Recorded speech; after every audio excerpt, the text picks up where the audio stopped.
तू कितनी अच्छी है, तू कितनी भोली है, प्यारी प्यारी है। ओ माँ, ओ माँ, ओ माँ, ओ माँ।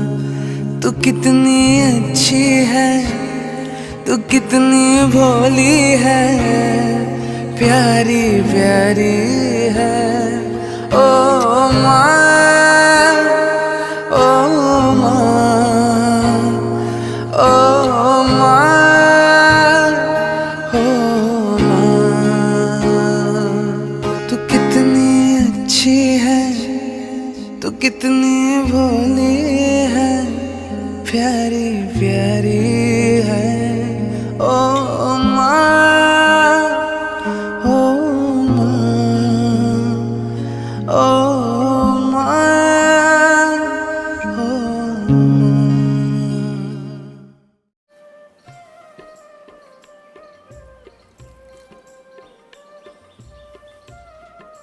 अजी सुनते हो, नंदा को चारा डाला या नहीं? रोज भूल जाते हैं, मुझे ही याद दिलाना पड़ता है। हाँ हाँ भाग्यवान, खिला दिया चारा।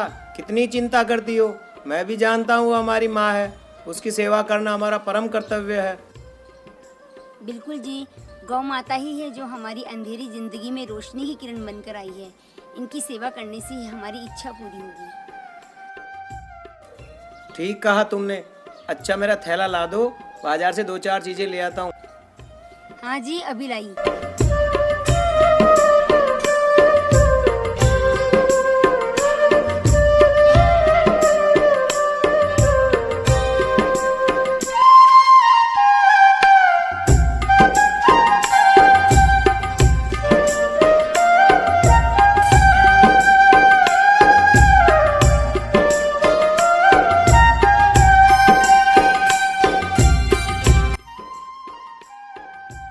कितने अच्छे लगते हैं नन्हे नन्हे बच्चे।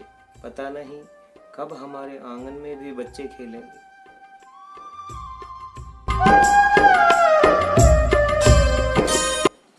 आ गए आप?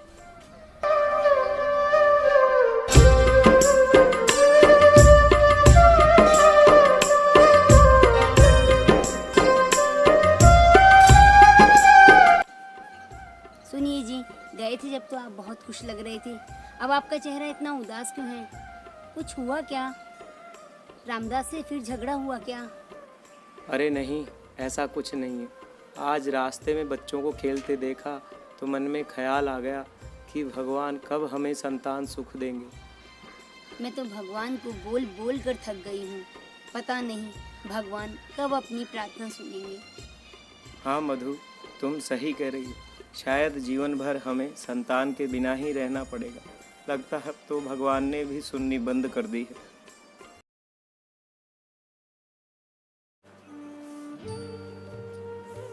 अरे भाग्यवान, गोपाल सो गया या नहीं?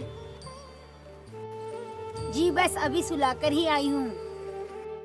सुनो, बहुत दिनों से मैं एक बात सोच रहा हूँ। खर्चे दिनों दिन बढ़ते जा रहे हैं, कमाई इतनी रही नहीं। पहले तो गोपाल नहीं था, अब अपन 3 हो गए हैं। फिर गाय और उसका बछड़ा, कहाँ से लाऊं इतना पैसा? बात तो आप ठीक कह रहे हो जी, क्यों न कहीं से उधार ले लिया जाए। उधार से क्या होगा, चुकाना तो वो भी पड़ेगा। पर मेरे मन में एक बात आई है। हाँ जी बोलिए। मैं सोच रहा हूँ बछड़े को बेच दूं। वैसे भी ये कोई काम तो आएगा नहीं, बछड़ी होती तो काम आ जाती।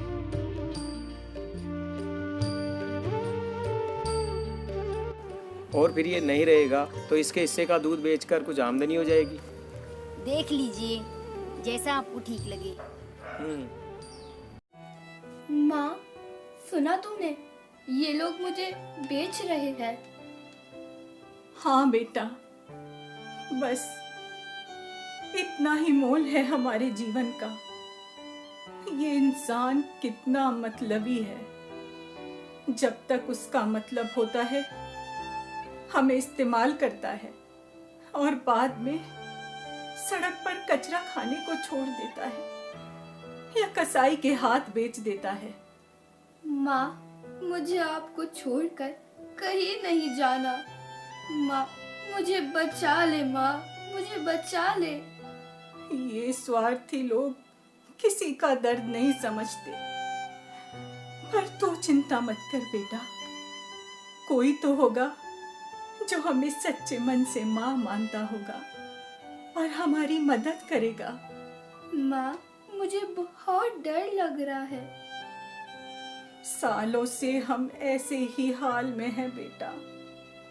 कोई तेजाब फेंक जाता है तो कोई पेट भरने के लिए काट देता है, तो कोई वाहनों की तेज रफ्तार से घायल कर देता है, कोई चमड़ी निकालकर अपने उपयोग की वस्तु बना लेता है। भला हो उन बच्चों का जो आज भी हमें बचाने के लिए हर संभव कोशिश कर रहे हैं। माँ, तू तो सब पर दया करती है, तो क्या ये लोग तेरी संतान पर कोई दया नहीं करेंगे? मुझे मार देंगे? तू कुछ करती क्यों नहीं माँ? तू कुछ करती क्यों नहीं? मैं तो किसी का बुरा नहीं करती, पर मेरे कुल का नाश करने वालों का विनाश निश्चित है। मुझे काट कर खाने वालों को इस धरती पे नरक और मरने के बाद तो रौरव नरक में रहना पड़ता है। जिसके जैसे कर्म वैसे ही उसके भोग। अरे भैया, एक बछड़ा बेचना था, कल आप घर आ जाना। अरे सुनो भाई, ये बछड़ा बेचना है, क्या दोगे इसका? अजी, इसके मैं 2000 से ज़्यादा नहीं दे सकता। अरे भाई बहुत कम है, कुछ तो बढ़ा। नहीं नहीं, एक पैसा भी ज़्यादा नहीं। ठीक है, वो खड़ा बछड़ा ला मेरे 2000 रुपये, इसको किसी गौशाला में छोड़ देना। अजी श्याम जी, आप बिल्कुल चिंता मत करो, मैं इसको इसकी बिल्कुल सही जगह ही पहुंचा दूंगा।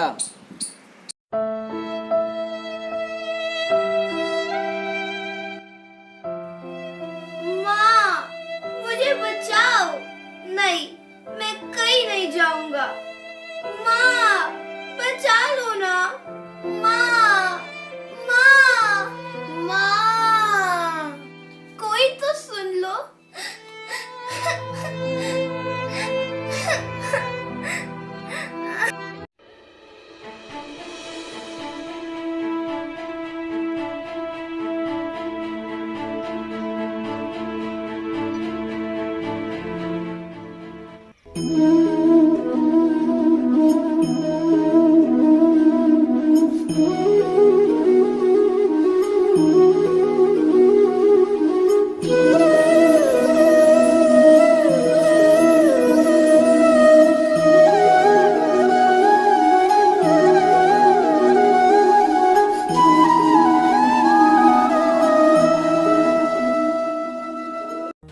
क्यों भाई, कहाँ जा रहे हो?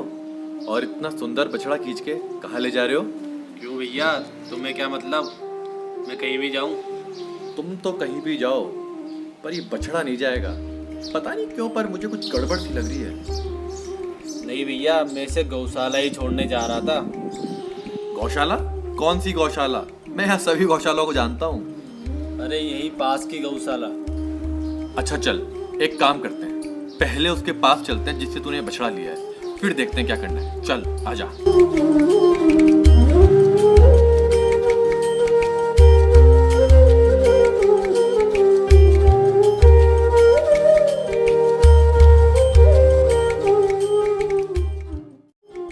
जय गौ माता, जय गोपाल श्याम भैया, कैसे हो? जय गौ माता, जय गोपाल। अरे अनंत भैया, आप कैसे? वो भी इस बछड़े के साथ?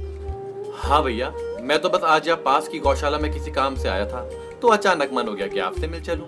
इधर आया तो देखा ये लड़का इस बछड़े को खींच के ले जा रहा था, तो इसको पकड़ के आपके पास लिया है कंफर्म करने के लिए कि भाई आप ही ने इसको बछड़ा बेचा है क्या। अरे भैया, आप पहले बैठो तो सही, आपकी सब बातों का जवाब दूंगा। हाँ भैया, अब बोलो, इस बछड़े को बेचने में कोई परेशानी है क्या? पहले तो आप ये बताओ आपने इसको बेचा क्यों, फिर मैं आपको परेशानी बताऊंगा। क्या बताऊं भैया, आर्थिक स्थिति कुछ ठीक नहीं है, इसलिए सोचा इसको बेचकर कुछ पैसा भी आ जाएगा, दूसरा ये किसी काम का भी नहीं है। श्याम जी, काम का तो ये बहुत है, पर हमने ही इसको अनुपयोगी बना रखा है।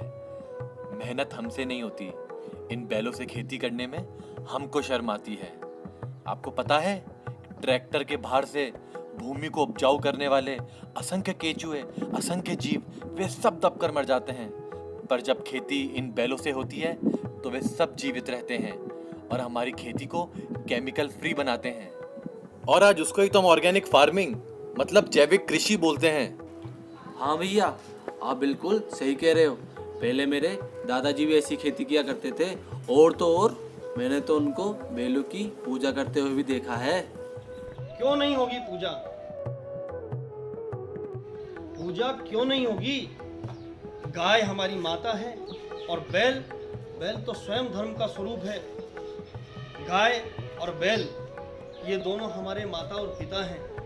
बैल के रूप में स्वयं भगवान शिव अवतरित हुए हैं और गाय की और बैलों की इनकी पूजा करने से पितृ और देवता तक प्रसन्न होते हैं। इसलिए शायद इसीलिए आपके दादाजी बैलों की पूजा करते थे।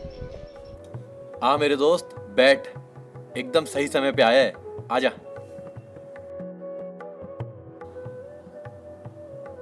हाँ, तो कुछ समझ आया तुम लोगों को कि बछड़े को लावारिस छोड़ने या मारने में कितनी बड़ी हानि है?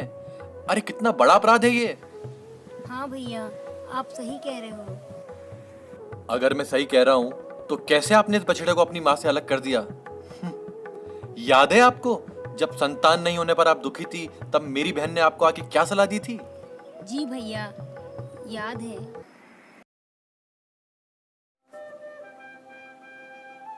राधे राधे, जय गौ माता, जय गोपाल। कैसी हो भाभी?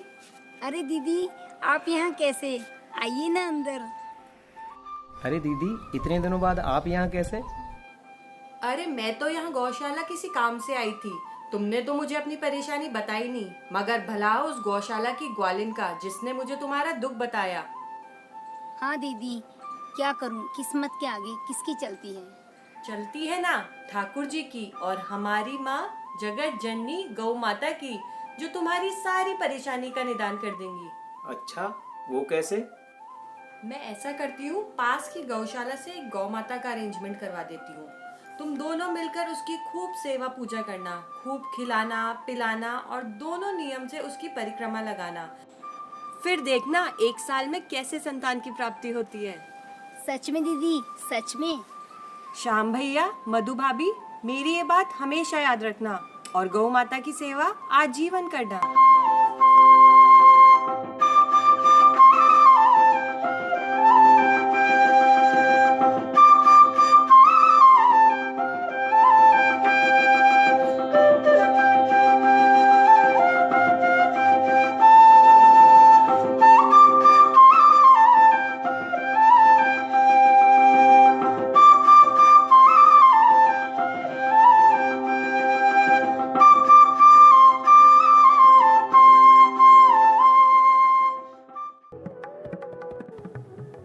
एक माँ होकर भी आपको माँ के दर्द का एहसास नहीं हुआ?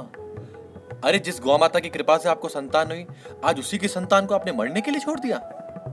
नहीं भैया नहीं, बड़ी भारी गलती हो गई मुझसे, बड़ी भारी गलती। हाँ मधु, हमको नरक में भी जगह नहीं मिलेगी इस महापाप के लिए। पापी तो मैं हूँ भैया, जो ना जाने इस बछड़े को मरने के लिए कहाँ छोड़ता। बड़ी भारी विडंबना रही है हमारे समाज की। मनुष्यों में पुत्री और गायों में बछड़े की महत्ता को कोई नहीं जान सका है और जानना भी नहीं चाहते हैं। जानते हो, महाभारत जैसे महान ग्रंथ में एक पुत्री को 10 पुत्रों के बराबर बताया है और एक बछड़े के दान से 10 गौमाता को दान करने के बराबर का पुण्य फल प्राप्त होता है। ईसाई धर्म के महान प्रवर्तक ईसा मसीह ने भी एक बछड़े को मारना एक मनुष्य को मारने के बराबर बताया है। हाँ, कोई भी धर्म हमको किसी जीव को मारने की अनुमति नहीं देता है और विशेष रूप से गौमाता और बैल के लिए तो सभी धर्म एकमत होकर उनके वध का निषेध करते हैं। हमें माफ कर दो अनंत भैया, कृपा हो गौ माता की जो आप सही समय पर आ गए, नहीं तो बहुत भारी पाप हो जाता। मैं तो इस बछड़े को अपने पुत्र के समान अपने पास ही रखूंगी। ये ले भाई तेरे पैसे। नहीं, ये पैसे और बछड़े आप ही रखो। अब मैंने सोच लिया है कि आजीवन गौ माता की सेवा पूजा करूंगा और अपने पाप धोकर प्रायश्चित करूंगा। हम भी यही चाहते हैं कि आप सब अपना जीवन भगवान श्री कृष्ण की माँ जगत जननी गौ माता की सेवा में लगा दें। धर्म, अर्थ, काम, मोक्ष सब सरलता से मिल जाएंगे। जीवन में किसी वस्तु की कमी नहीं रहेगी। अब चले यार, और भी बहुत से काम करने हैं गौ माता के। चल। जय गौ माता, जय गोपाल। जय गौ माता, जय गोपाल।